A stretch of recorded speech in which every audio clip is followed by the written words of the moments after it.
was an Orange Sherbet by Sammy Nestico. It featured Michael Hartman on the trumpet and Tom Taylor on the vibes.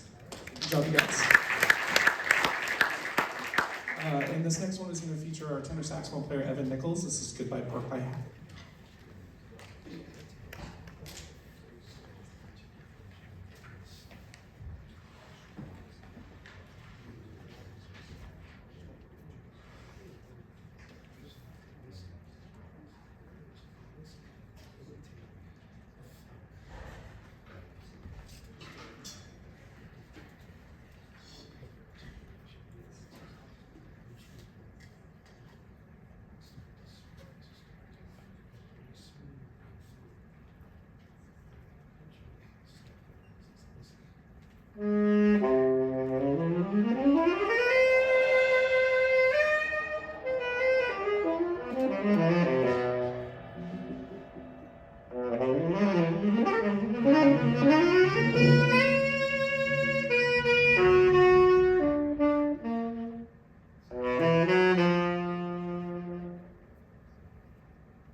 The last tune we're going to play is called Foul Play. It's by Chris Bird.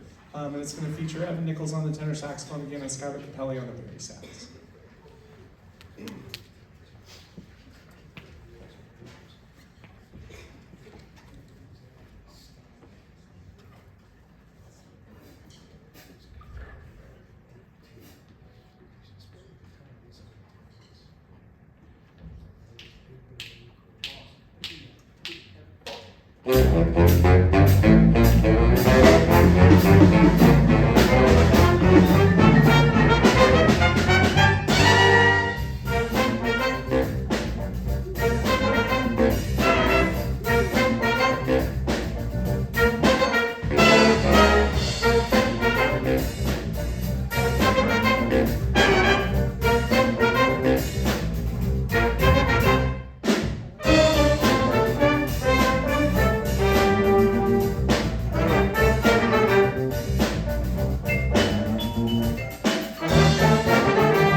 funny for the judges, you know, the three of us are out there, and we haven't decided who's coming up first, but if two of them are talking, then the one who's not talking goes out.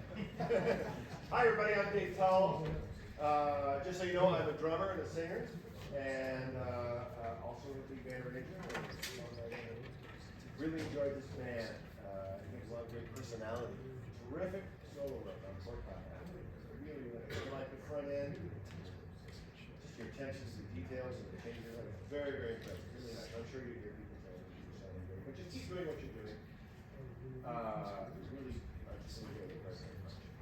Not that I didn't enjoy it. So I'm a rhythm section player, but I have a few things to say for the horns. Since I've got that last tune in my head, let's just go there for a second. So I was saying in my comments that if you're going to play a tune like this one, you have to have listened to Tower of Power. How many people live here have heard a tune like Tower of Power? We got a couple.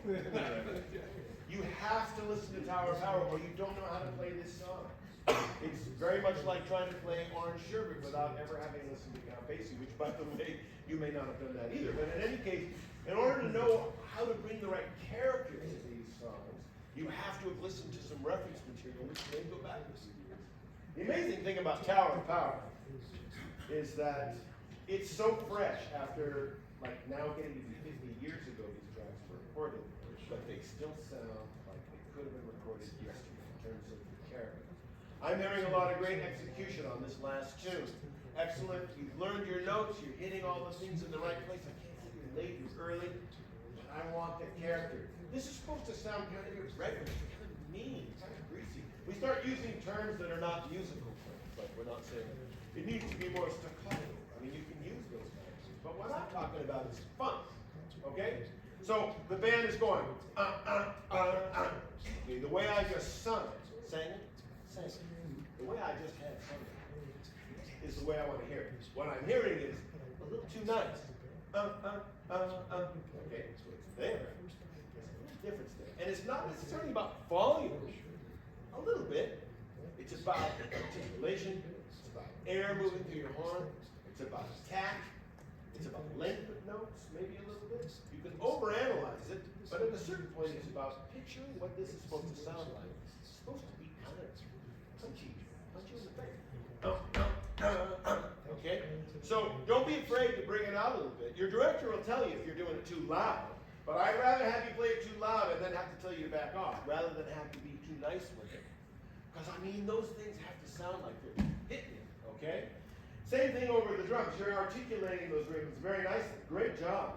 But I'd love to hear you just give me a little bit more, okay? Go in, and then if the band director says, hey, look, you're playing too loud, band directors are always telling drummers they're playing too loud. Although I don't know, maybe you haven't. But in any case, test the water. So they go up and then if he says, okay, back off, then you know where you are. But right now, I'd like to hear you take charge of this just a little bit more. By the way, from a drummer's standpoint, balance-wise, you know, on a tune like this, it's about bass drum and snare drum. There's this conversation between big drum and snare. That is what we're doing. Whatever the pattern is you're doing. Hear that conversation and think about the balance between the different parts of your kit. Unlike somebody playing a tenor sax, you actually are sitting in front of 6 or 7 instruments. So you have to always be thinking about the balance relative to the various parts. And right now, on the funk tune, the snare drum sounds good. I wouldn't mind overall a little bit more volume. But relative to the snare drum, the bass drum is a little bit too light. So I want to hear the conversation between the bass drum and the snare drum really resonate. I'm saying on the tape, hit me, you know? Doesn't have to be so much louder, but I need to hear both of those. And right now I'm hearing the snare drum, but the bass drum is like, it's like you turned it down, that one thing. So go ahead and, as a drummer, I'm always listening to the back and forth between the bass drum and the snare drum, and just making sure that they're working together. As soon as we hear the two things balanced well, then the effect really starts to happen up front. If one part or another is like way back or way forward, then we hear that part all by itself and we don't hear the other one. And then you don't quite get the effect you're after. So anyway, on the funk tune, that's my main comment. Really nice solos, background figures. I was saying on one of the, I think it was even on that last one, that if you have it's interesting, I'll hear a band play, and when they're playing a shout chorus or a section where it's like an ensemble thing, I can hear this focus, I can hear this like, here we go, I've practiced this part, I'm gonna do this. And yet, sometimes I feel like I hear a little bit less of that sense of presence when I hear the band playing background figures. Maybe there's a melody happening above you, even if it's a written melody, and then you have another part of the band that's doing some background figures underneath, or it could be backgrounds behind a soloist. Sometimes players let themselves just slack off just a little bit in terms of the intensity and the drive and the placement of those things. And actually, in my mind, it's almost more important that you make sure everything is just so tightly in the pocket. Tight isn't a good word, but lay it in there. So don't let the background figures be lazy. If you were going da da da da da da da da da, and that's the way you were playing the melody line, then when you're playing a background figure, and it's da da da da, give it the same amount of power. You can play it softer if you need to, but the same amount of intent. Great playing at the bass, nice walking bass lines. I'm really pleased you're really driving the band very nicely. And both the drummers did a terrific job. What was I? And a good vibe solo. Nice to hear you switching back and forth. There was something I was going to say. What was the other tune? And I should get out of the way so that the other players can come up. I think it was on. What was the first tune? It was on Sugar, right? Sugar, yeah. Oh, I know. I was also going to say, this is just for you to think about and then discard. But thinking about the fact that Goodbye Pork Pie Hat was a beautiful tune, it's a funeral kind of tune, right? This is a song written by Charles Mingus to commemorate Lester Young's passing, and they knew him, and they were all really sad. Now their version is really down there, like it really is like a funeral dirge almost. So you don't want it to be too heavy. But I was saying on the tape, like if you did it just a notch slow, just let it have that patient thing, so it doesn't sound kind of like a blues so much, but it's more like a sad kind of thing. Sort of hard to strike that balance, but again, thinking about the character, what is this tune about? And just a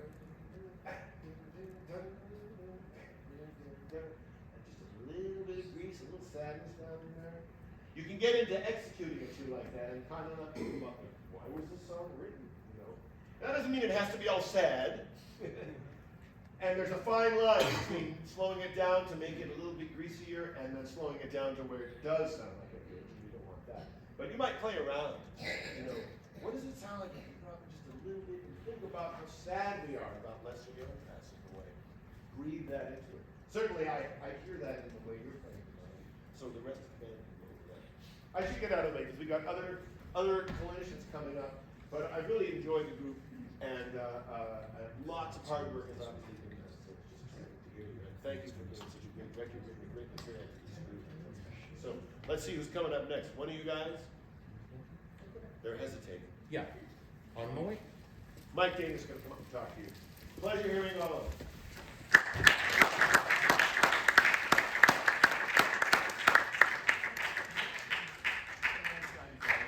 My name is Mike Dana. I'm a guitar player and a composer, and I'm going to talk to you for just a little bit. I want to make sure I save room for my buddy, the other Mike outside.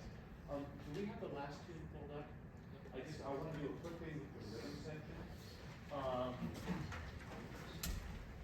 Is there like a solo section? 58. Okay, can I hear just the rhythm section? And did you play the first one? Let me hear the rhythm section at 58 without the solo. For just a quick second, okay? Try to get some ideas going on. Y'all good? Is that about right? Maybe a tad faster. There? That good? Just play what you would play if you were playing a solo, whatever that is. Go ahead and just play, Tom. Play, just like he was playing a tenor solo, but he's not going to play it. I'll just play the back. Okay. Okay. One, two, here we go.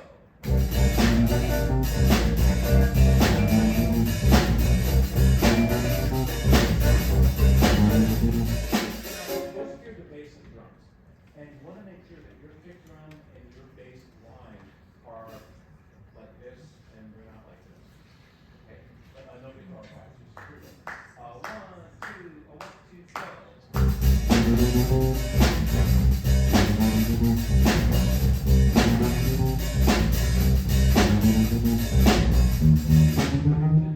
maybe the hi-hat's opening up a little too much. It's kind of got a little splash kind of sound. Yeah. Can you try, are you opening the hi-hat a little bit? Yeah. Just for grins, leave it close and see how it feels. Okay. 1, 2, same thing, go.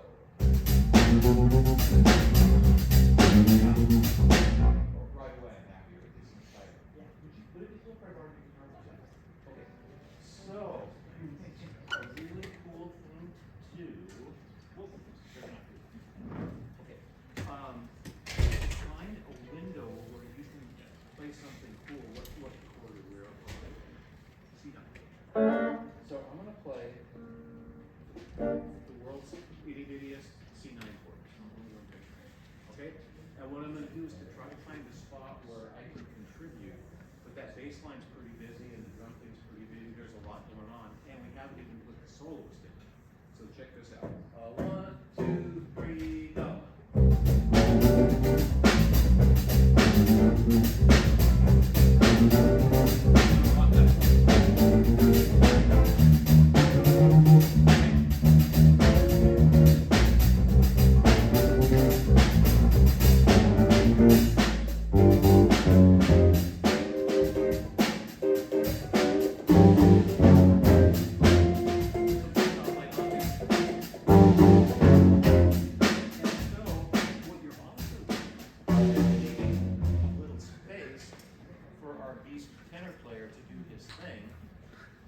And then you said you're gonna play the backgrounds, is there something that the band has that we got one? Yeah, it's the trumpet. Okay. I probably wouldn't do that if they weren't playing that line. No, because you're building something that isn't there. At an existential level. But you can fill in the void of the piano. So she goes, right? And did you see how I kind of slid into that? Okay. And when you play the rhythm, 16 notes, play it like you have some gross liquid on your hand. And if you can find a spot to voice, what would you play for a C9 chord?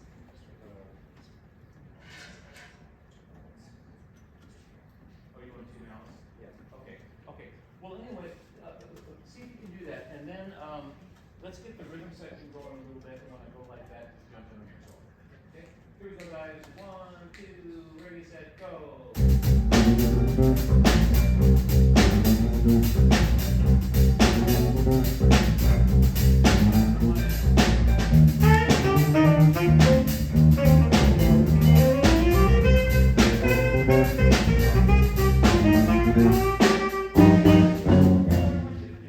When you start your solo, pick a note that you like, and you have to play that one note for 4 whole bars. So if you pick a sucky note, you're gonna hate it for a long time. If you pick a good note, it'll be good. And guys, since he can't play anything but whatever note you pick, he doesn't really have melody to think about yet. So what's his only musical thing he can do? Rhythm, right?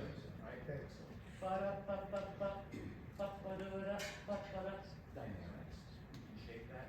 So how creative can you be if the horn's broken in an Okay, let's start. Right in on your solo. 2, 3, go.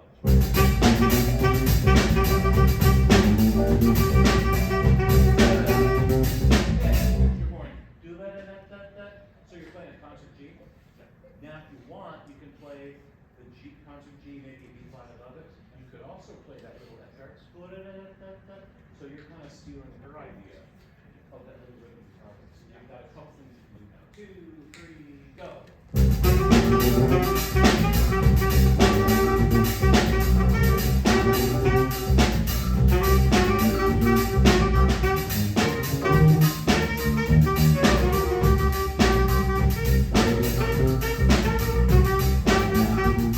And did you hear how he tried to? You tried to escape from your handcuffs a little bit, right? So you were trying to like break free of that. And so the tension that you kind of create in limiting your note choices lets you build your solo. I felt like it was a really good solo, but it's like you were throwing all this stuff at it.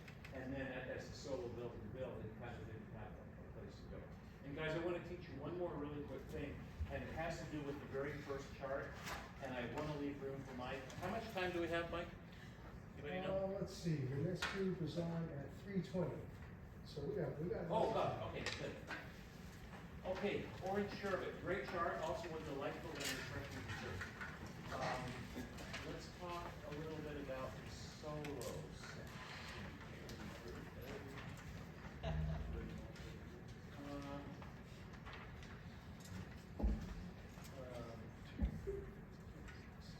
Let's take it at, is that 30, 33? 33. Oh, okay, well, let's not, let's worry about it right now. Okay, can you play an E flat for me on the right? I don't have perfect pitch, sorry.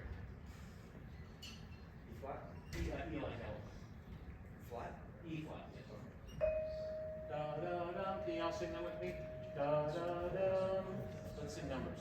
1, 2, 3. You know the Sound of Music song? Go dear is the first two notes of the scale. Okay?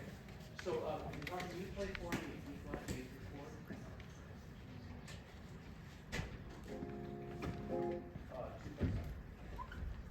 2 There we go. Chord, please. And everybody sing da da da. Great. Now grab your horn. Is that a major or a minor sounding scale to you, or the beginnings of the scale? Major. So E flat concert. If you're a alto or bari, it's a C for you guys, and it's F for trumpets and tenors, right? Ba-ba-dum. Okay, play the chord again. Now this time play ba-ba-dum. Ready? Go. Now hang on. You play an E flat minor. Ba-da. What's the next note? Oh, good. Who's singing? Is that you? Okay. Ba-da-dum. Sing that with me. Ba-da-dum. Good. Chord. Now you're gonna play that. Ready? Go. Okay. So here's what we're gonna do. Did you play solo on this thing? Who played the solos on this? Okay. Let's have. Would you mind volunteering? Trumpet hero. Okay, great. Here's what I want you to do. We're gonna play 4 measures at measure 33, and you're gonna play ba-bo-dum, ba-bo-da-bo-dum, or anything you want involving those 3 notes. But when the chord changes, you have to change that third note and go ba-bo-da, ba-bo-da-bo-da, or you can make that any melody. So basically, I'm restricting you in a different way, right? He got to play 1 note, you get to play 3 notes, but you do have to make that change. Is that cool? Okay. Rhythm section, can we just play the first 4 bars, 33, and then stop? Okay, and you're gonna try your solo, okay? 2, 1, 2, 3, go. Wait, I didn't hear ba-ba-bum. Yep. Yep. 1, 2, 3, go.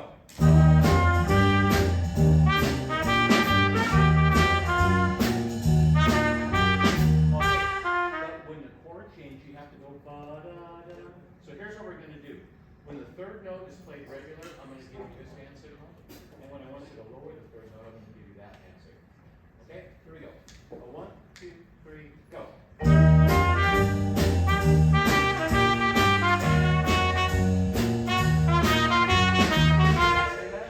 So now what's happening is you're navigating through the wild, scary forest of these chord changes.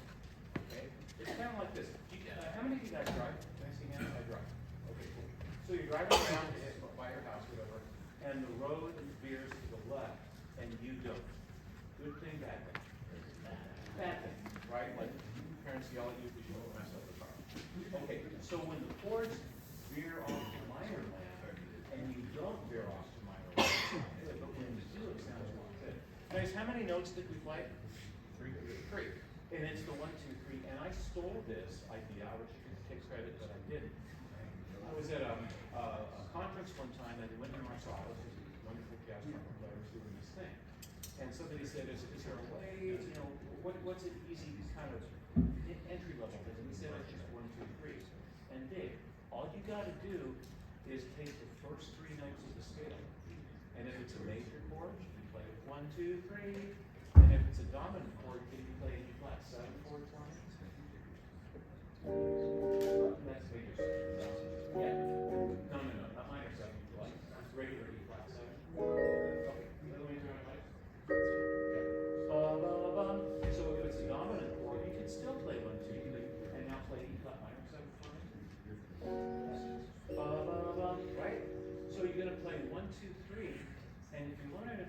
keys, all of a sudden you can solo.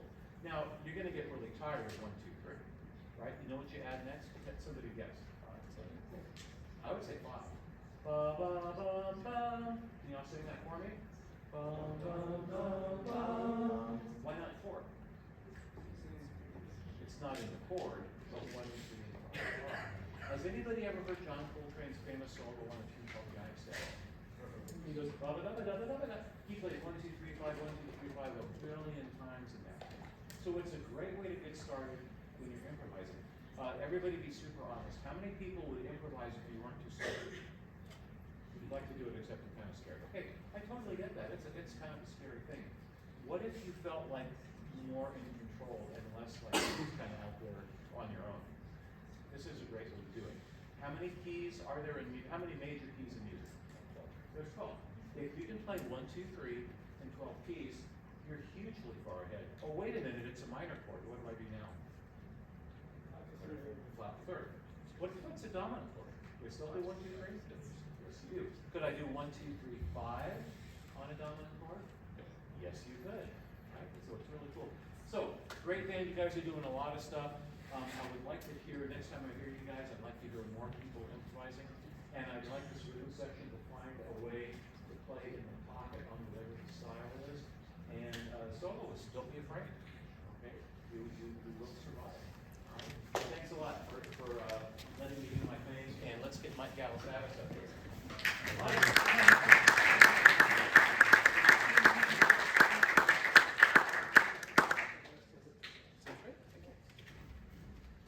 everybody doing today? All right, I really like the sound of the band. You guys started playing with with a nice full open sound. That was great. I want to look at orange shirt. And I want to talk a little bit about phrasing. When I heard the band play, the things that were coming to mind, and I use this analogy before. When you look at a piece of music, does it tell you exactly how to play something? So, what's missing? What's missing? When you look at the music, what is it not telling you to do? Style. Yeah. But it's stylistic. That's right.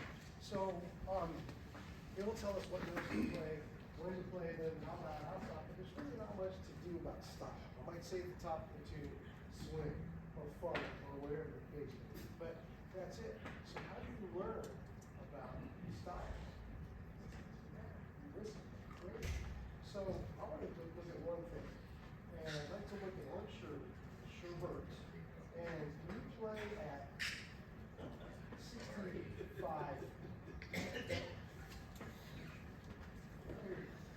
What? This is a great chart. There's so much. I mean, this is such a great teaching tool. This one tune. It's really here we go. 1, 2, 1, 2, 3.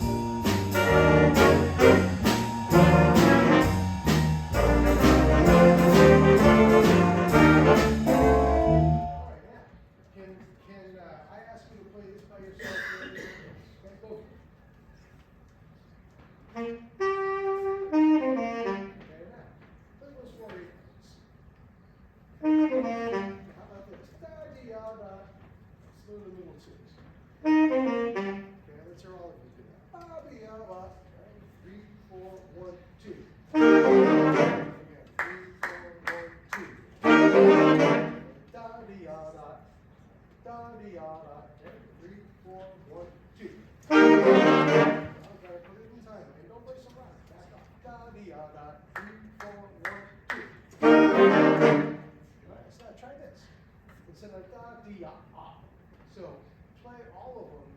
The tongue goes very legato, except the last one. Da dee da da. So there's no space at all in between any of those notes. Let's try it. 3, 4, 1, 2. Da da da. So put a little more. Make that first note a little bit longer than the rest. Da dee da da. 1, 2, 3, 4, 1, 2. Nice. Now let's hear the fifth measure. Okay, let's hear those again. Now let's hear all the horns on that fifth measure. 1, 2, 3, 4. So here's what I hear. Ta ta ta ta ta ta ta ta ta ta ta ta ta. I want to hear this. Da dee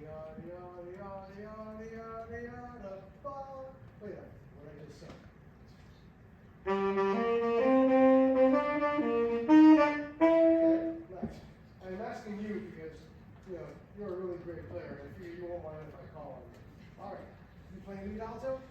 Who's playing first alto on this? Okay, let's hear that. Let's hear you do the same thing. Fifth measure. Da di da di da di da di da di da di da. 1, 3, 4. So 1, 2, 3, 4.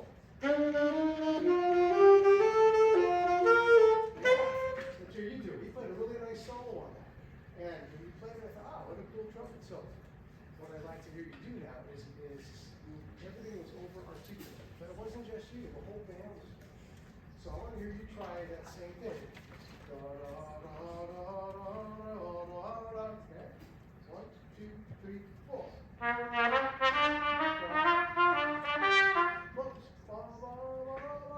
So connect every note. Who's playing first trumpet on this? Okay. Oh, we're not off the hook yet. Try again. 1, 2, 3, 4. Okay, good. Now let's try not to put any space at all. You did this. Da, da, da. So you put space in between the two lyrics. I want you to notice this. Go right through it. Like it's 1 second. The trombones have da, da, da, da, da, da. I want it to sound like that. But not playing quarter notes, you're gonna go da, da, da. So those 8 notes are gonna be so smooth and legato, you're almost gonna sound like the trombone quarter notes. And my guess is the reason why Sammy Nestigo wrote quarter notes for the trombones is so that whole phrase could sound smoother, so it doesn't sound crooked. But you might. Yeah,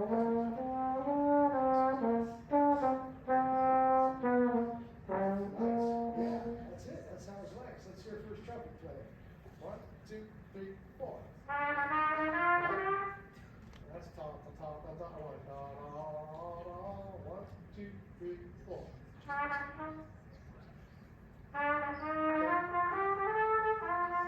Good. Let's try this. Da, da, da, da, da. Just play quarter notes for us.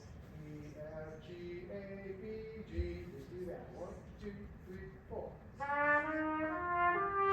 Good. Now when you play the 8 notes, keep that same feel. All right? Now you're going to play that here. I want that exact feel. 1, 2, 3, 4. Yeah. It's all you do that. 1, 2, 3, 4.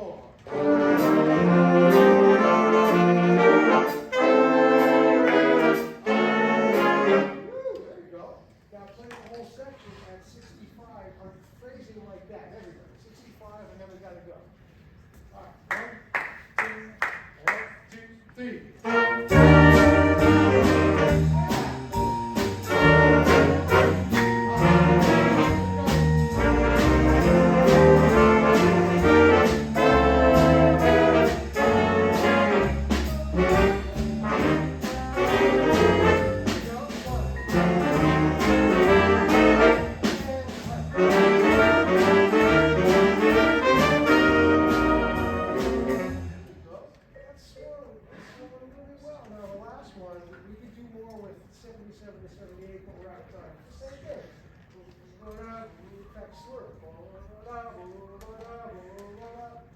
That's the way that you phrase it. So how do you learn?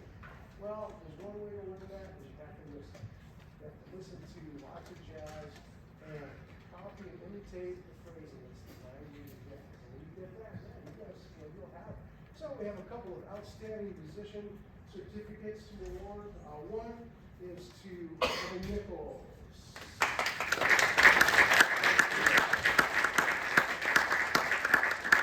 Next, let's see, Skylar Capelli.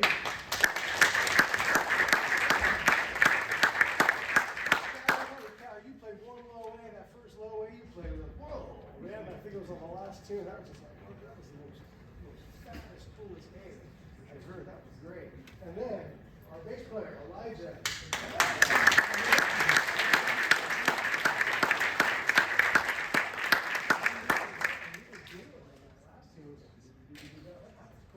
Anyway, thanks for playing today. It's a really nice band. Thanks for being at the festival. Thanks. Good work today.